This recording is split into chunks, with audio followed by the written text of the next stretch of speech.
بسم الله، الحمد لله والصلاة والسلام على رسول الله، وبعد. فإن الله سبحانه وتعالى أوجب على العباد أن يعبدوه، خلقهم لذلك، قال: وما خلقت الجن والإنس إلا ليعبدوني، أي يوحدوني.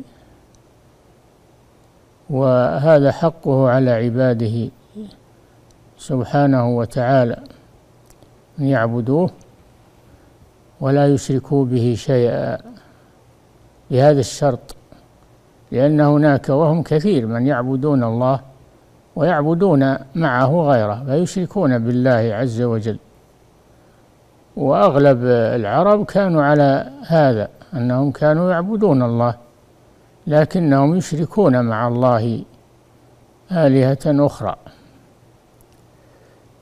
فبعث الله رسله لينذروا الناس عن الشرك وعبادة غير الله معه سبحانه وتعالى. فالعبادة حق لله وحده،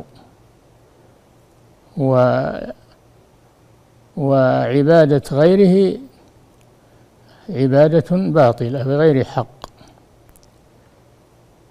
لأن هذه المخلوقات كلها عبيد لله ومخلوقات لله عز وجل، فكيف تشرك معه؟ قد ضرب الله مثلا لذلك بأن يكون للإنسان مملوك، ثم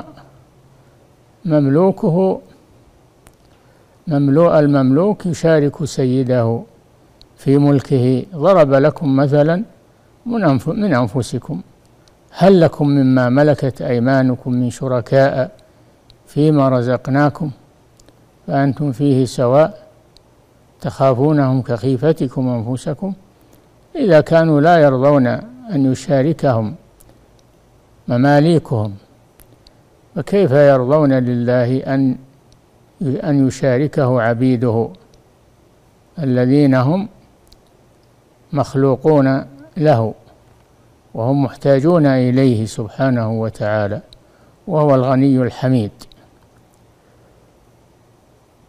إذا كان الإنسان لا يرضى أن يشاركه مملوكه، فكيف يرضون لله أن يشركوا به شيئا من عبيده ومخلوقاته؟ فهم يجيزون في حق الله ما لا يجيزونه في حقهم، فهو المستحق للعبادة، وهو المستحق للحمد والشكر. والله تعالى أعلم، وصلى الله وسلم على نبينا محمد.